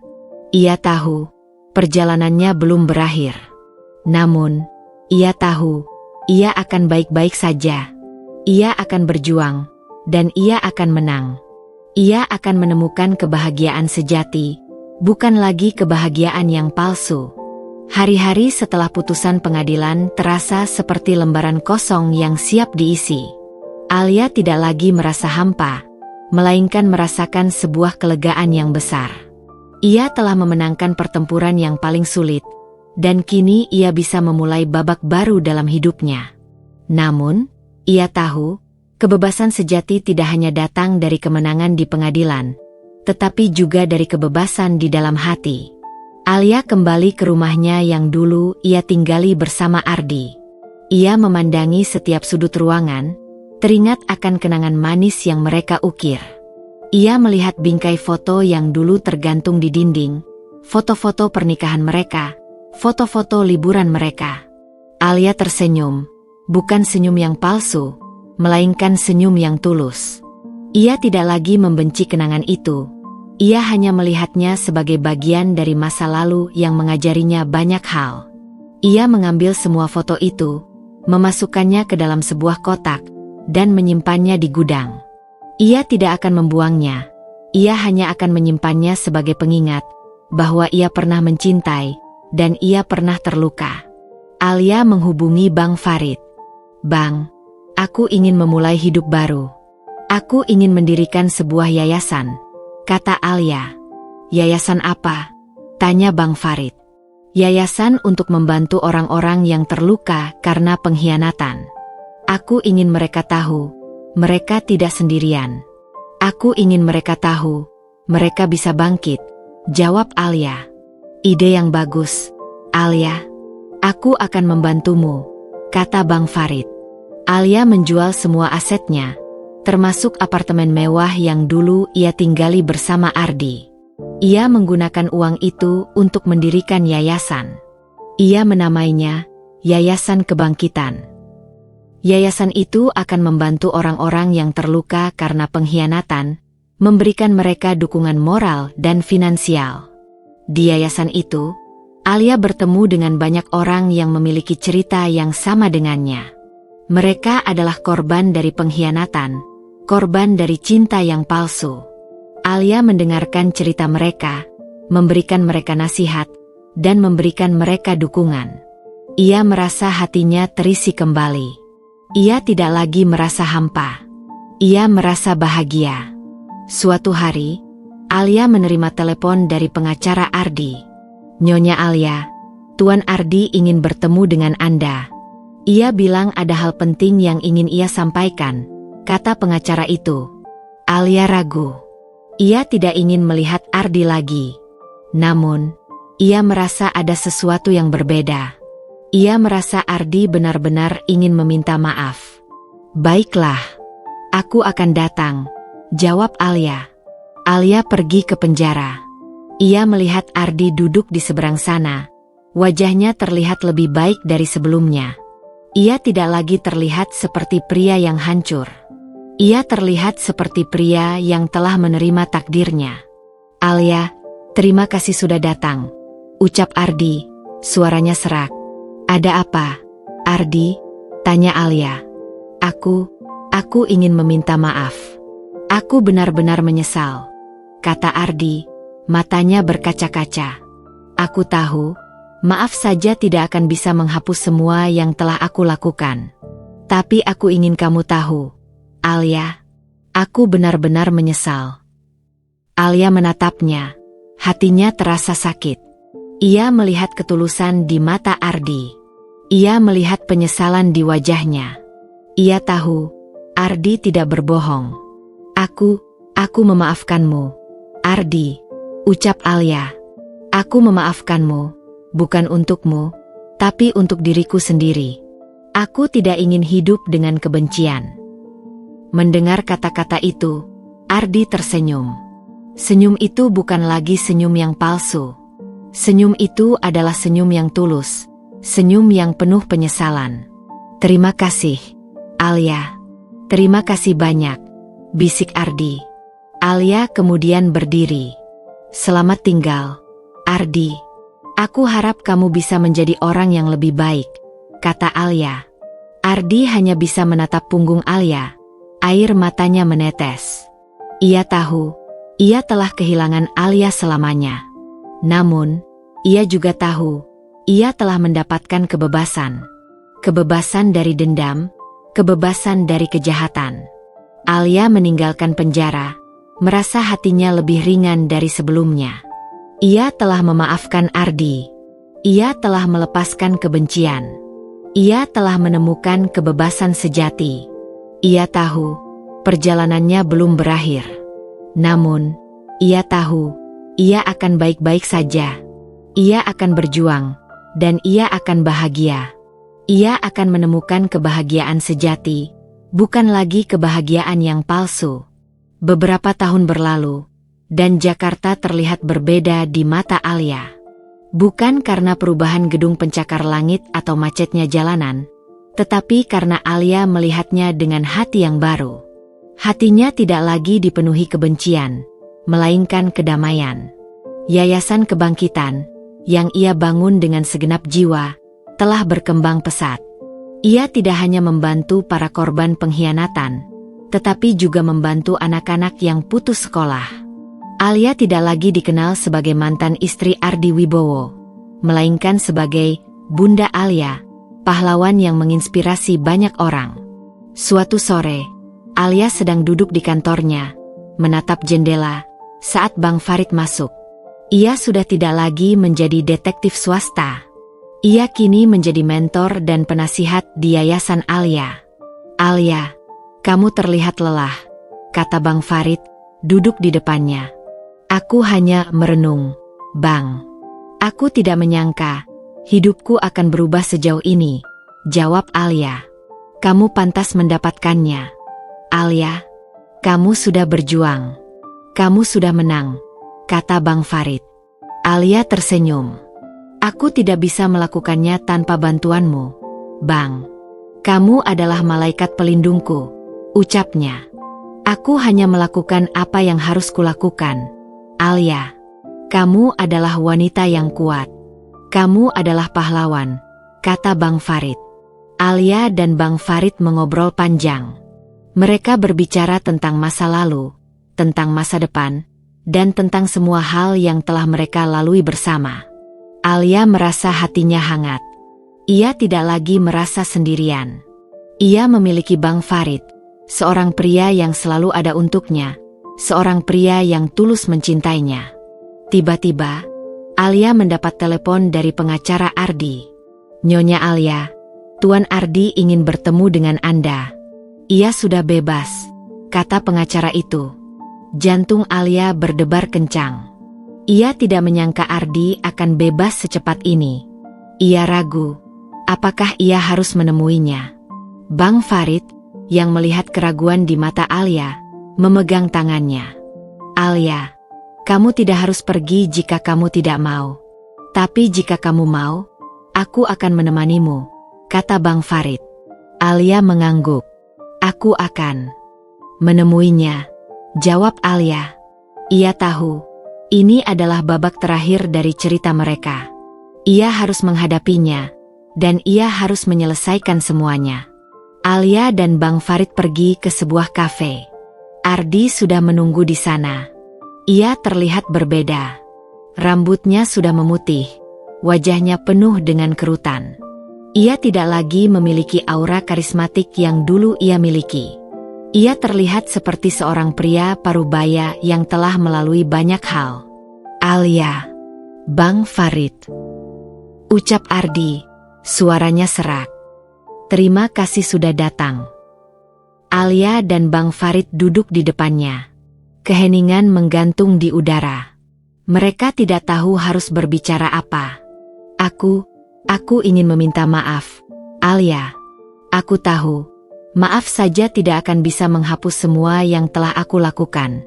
Tapi aku ingin kamu tahu, aku benar-benar menyesal," kata Ardi, matanya berkaca-kaca.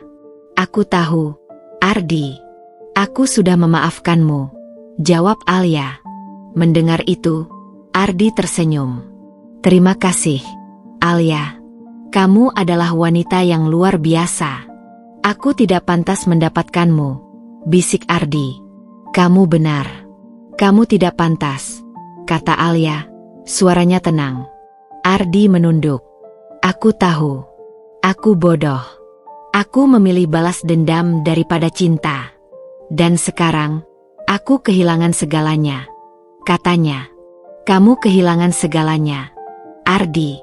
Tapi kamu juga mendapatkan kebebasan," kata Bang Farid. "Kebebasan dari dendam, kebebasan dari kejahatan." Ardi mendongak, menatap Bang Farid. "Kamu benar, Bang Farid. Aku tidak lagi membenci ayahmu, Alia. Aku tidak lagi membenci siapapun. Aku hanya ingin hidup damai," katanya. "Aku harap kamu bisa menemukannya, Ardi. kata Alia. Ardi tersenyum. Aku harap begitu, katanya. Aku akan pergi ke luar negeri. Aku ingin memulai hidup baru. Aku ingin menjadi orang yang lebih baik. Semoga berhasil, kata Alia. Ardi kemudian berdiri. Ia menjabat tangan Alia, matanya dipenuhi air mata. Selamat tinggal, Alia. Aku harap kamu bahagia, bisik Ardi. Alia hanya bisa mengangguk. Ardi pergi, meninggalkan Alia dan Bang Farid sendirian. Alia menatap punggung Ardi, hatinya terasa berat. Ia tidak tahu, ia harus merasa sedih atau lega. Ia hanya tahu, babak terakhir dari cerita mereka telah berakhir. Bang Farid memegang tangan Alia. Ayo kita pulang, katanya. Alia mengangguk. Ia berdiri, dan ia berjalan bersama Bang Farid. Ia tidak tahu apa yang akan terjadi selanjutnya. Namun, ia tahu, ia tidak sendirian. Ia memiliki ayah, ibu, dan Bang Farid. Ia memiliki orang-orang yang tulus mencintainya. Ia tahu, ia akan menemukan kebahagiaan sejati, bukan lagi kebahagiaan yang palsu. Ia akan berjuang, dan ia akan menang. Ia akan hidup bahagia.